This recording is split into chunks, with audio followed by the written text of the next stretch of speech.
Sementara itu, saudara, guna menekan harga beras di pasaran yang kini kian melambung, sebanyak 60 ton beras stabilisasi pasokan dan harga pangan atau beras SPHP disalurkan di Kabupaten Aceh Barat. Penyaluran beras dari Bulog itu melibatkan unsur TNI dan pemerintah setempat. Sebanyak 60 ton beras SPHP disalurkan di Kabupaten Aceh Barat guna menekan inflasi terhadap harga beras yang kian melonjak di pasaran. Beras ini dijual dengan harga Rp12.400 per kilogram atau Rp62.000 per sak ukuran 5 kilogram. Bila dibandingkan dengan harga beras di pasaran dengan kualitas yang sama, lebih murah Rp2.600 per kilogramnya. Kepala Dinas Pangan Kabupaten Aceh Barat, Kamarlis Nur mengatakan, penjualan beras SPHP ini dilakukan sampai akhir bulan Juli dengan 20 titik di kabupaten setempat.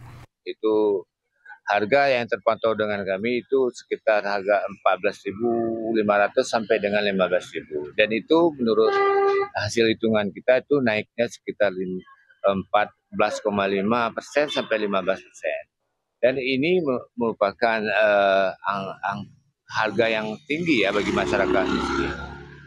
Dan Dinas Pangan melalui penugasan Bappenas ke Bulog untuk segera mengambil tindakan intervensi gerakan pangan murah untuk disasarkan kepada masyarakat.